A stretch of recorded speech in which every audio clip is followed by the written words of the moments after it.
Hello, my name is Emily Braden and I am a bikini competitor. And today I'm going to tell you the ins and outs of what it takes to be one.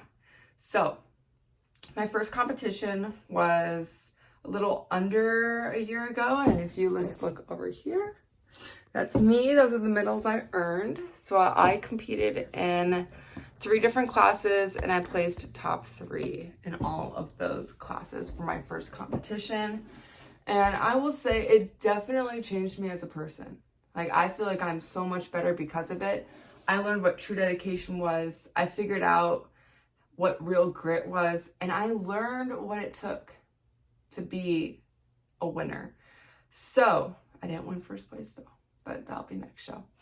So, should you compete in a bikini competition? Chances are, if you're watching this video, that is the question on your mind. So the number one thing I'm going to tell you guys is finances. Finances. It is going to be expensive. Yes. All you see is the before and the after picture. So like before, this is me before my first bikini competition, and after, this is me at my competition. Yeah, that's all you're going to see. But what you don't see is the thousands, you heard me right, thousands of dollars that go into competing. So the typical prep is going to be around 20 weeks for the novice competitor. So you're looking around $300 a month for a coach, and that's already about $1,500 right there. You're going to be looking at that increased grocery bill. That's extremely variable because the money that you don't spend on alcohol could be spent on healthier foods, I guess you could say. So we're just going to say an increased grocery bill. We won't be throwing out any finances with that one. You're looking at a suit. So there are many different options you can do for a suit. I chose to just buy mine. I'm going to show you guys my suit because I love it. I feel like Ariel, but this is my suit. And it is by Angel Competition Bikinis. I love it very much. It held up. It's not missing any sequins. They are extremely good quality, but it was $700. Just let that sink in. So for a suit that's going to wow the judges, that's going to be around $700. You can buy a cheaper suit that still looks good and is of good quality for around $300, or you could rent a suit for around $75 to $100 for show day. So let's say we'll go in the middle. We buy a suit for $300. We're already at $1,500 plus $300. That's $1,800. Now we have the posing heels. The average posing heel is going to be around $100. So now we're at $1,900. Show jewelry, $50, $1,950. Show day. Now we're already around $2,000 here. So keep this in mind. It is not a cheap sport whatsoever, guys. So show day is here. And it all kind of depends on how many classes you want to compete in. Again, for my first competition, I'm sorry, I keep touching my hair. My first competition, I competed in 3 classes. So I did true novice, novice, and open. Each class is going to be around $100, give or take. So that's $300. My tan, if you look at me, I'm a ginger. This is not my natural coloring, guys. I am usually Casper the Friendly Ghost. So I did all 3 layers of tan because, if I'm being honest, it was necessary. And that's going to be $200. So it's not that big of a difference between doing like 2 layers and 3 layers. It's like a $50 difference. It's like $150 versus $200. So we have $300 on show day for the classes, my classes anyways.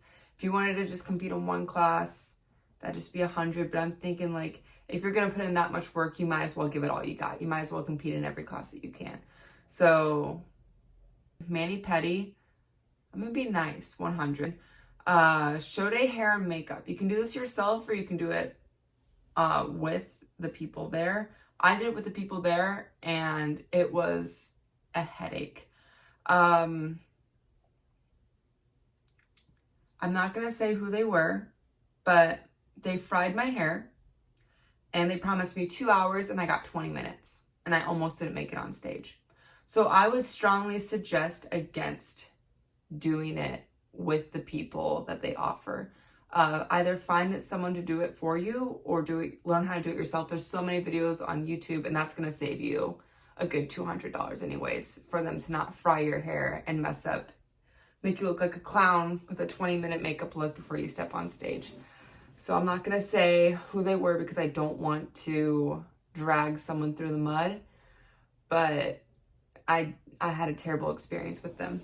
So yeah, so we're gonna say we're about $600, right, for show day, and then add on the hotel. That's gonna be around $250, so $850 for show day, plus $2,000 for the 20 weeks that we're gonna get there with. Okay, so we are almost at $3,000 realistically. Now you can save money, of course, but expect to be paying thousands of dollars for this competition. I am being brutally honest with you guys. Yes, so thousands of dollars. So if you can afford it, 100%, if you can afford it, I would say go for it, do it. If you're watching this video, you already have the drive, you're already doing the research it takes to like figure out if this is what you want to do.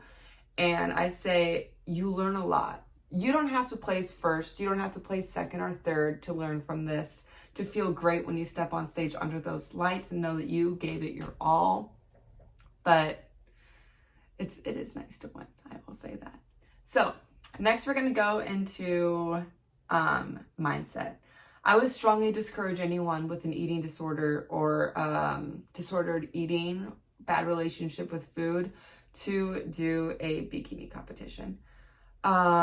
You are going to be weighing yourself about once a week, taking your measurements, and you will be looking at yourself, that's a cute squirrel, sorry, under a critical eye all the time. All the time. You're going to be, have I dropped weight this week? Am I a failure because of this?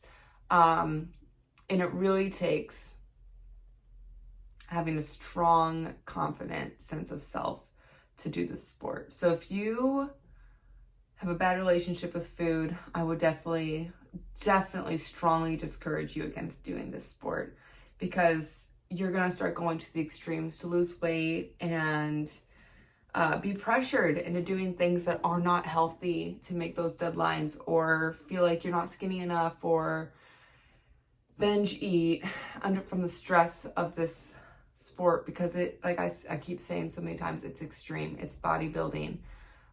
You are literally pushing your body so hard. You're putting yourself under so much stress mentally and physiologically with this sport. So don't do it. Don't do it. It's just a recipe for disaster if you have disordered eating. So what's another thing? If you aren't willing to give up drinking, don't do this sport.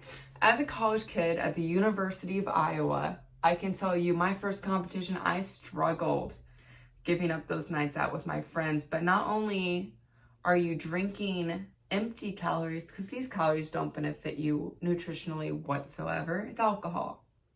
And it's just not going to help you whatsoever during your prep. It stops the synthesis, muscle protein synthesis. First things first, alcohol does. So it slows down your body's recovery after workout. And plus, if you're going out, you are not getting the sleep that you need to sufficiently recover from these hardcore workouts that you're putting your body under.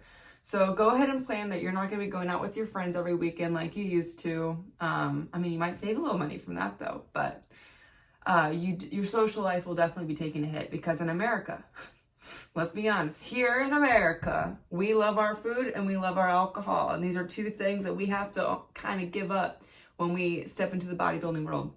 So you're not going to grab pizza with friends. You're not going to grab a drink. But you will find out who your real friends are. Those genuine relationships. The people who don't pressure you to drink. The people who don't pressure you to go out and eat. The ones that say that you have no life. You're going to lose those friends. You're going to lose those relationships. And you're going to be better because of it. I know I am. So you are going to figure out who your real friends are. And that's a great thing. You're going to make new friends. You're going to make new friends with people who push you and support you as you partake in this extreme sport, and it's going to be fun and it's going to be a blast because you're going to have someone with a like mindset. I still have friendships and connections with girls from my first bikini competition, and we ask each other like, hey, like, how are you doing? Or like, we'll ask each other questions like, what are you doing? Like, what's your favorite protein? Depending cream and fries, like stupid stuff like that. But it's great. Like, you make so many great friends. You make so many new connections. But yeah, your social life will take a hit. You will lose some friends, but trust me, you will gain other friendships if you are being a nice person. If you're not nice and you let prep get to you and you get in that cranky mindset, you're not going to make friends. But if you recognize that you are doing this for yourself, no one is making you do this. No one is making you spend thousands of dollars and pushing yourself every single morning at 5 a.m. to get to the gym. No one is doing that but you. So if you maintain that positive attitude and enjoy the process, enjoy the journey, you will make new friendships. But if you don't, oh boy. So again, if you're not having fun, don't do the sport. If you don't find that fun, don't do the sport. I do not like seeing the people who post, I have had tilapia and asparagus for the last 3 weeks. First things first, if you're only eating tilapia and asparagus for the last 3 weeks, you're doing something wrong.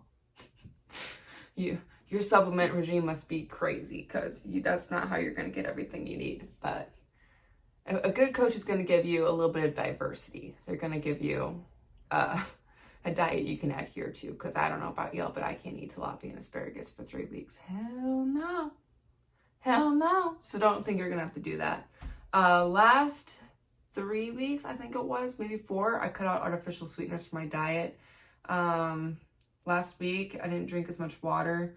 But for the most part, your food shouldn't be terrible. Like, yeah, it's going to be a lot more strict, but you can make healthy food taste good. So yeah, that is some information about a bikini competition. I want you guys to know that the pictures that they take on stage are going to be public for people to see. So if someone wanted to look you up under your name, they will see you in a sparkly bejeweled bikini.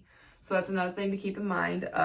If you are a school teacher, your kids could look you up and be like, oh my God, Mrs. Johnson, look at you in this sparkly bikini. And if you're not comfortable with that, I think there's ways that you could like change your name as well, like go under another name. But yeah, so that's just another thing I'm throwing out there that you could potentially not like about the bodybuilding world. So yes, should you do a bikini competition or should you not? Ultimately, that is up to you. I have found that I am a much better person since I have started competing. I have more dedication. I'm a lot happier, and I have more structure to my life.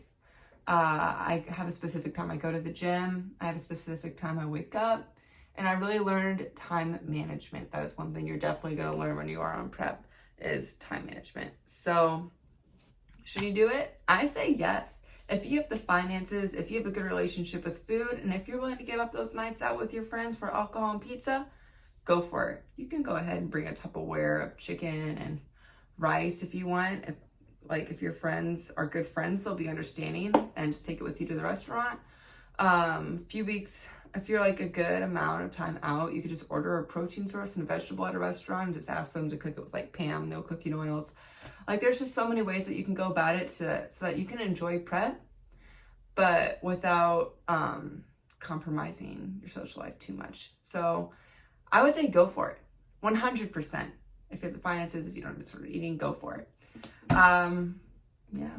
Hopefully this was helpful for you guys. Go ahead and follow me on social media. I'm sorry, that was like a big space right there. This is my first time really doing this, so hopefully this was helpful. My Instagram is Emily Breeden Fitness. My TikTok is EBFit. And I'm currently in prep. I'm 13 weeks out. This is where I look like now. This is what I look like when I first started competing. So it's been about a little under 2 years, and this is my transformation. And I would say my confidence has increased. My mood has increased. I'm a completely different person. And I would just strongly encourage anyone who is capable of doing bodybuilding to do it, because I know you can do it. I know you can. But yeah, follow my journey. Hopefully it inspires you. Emily Breeden Fitness. You be fit. My name's Emily Breeden, and I am out.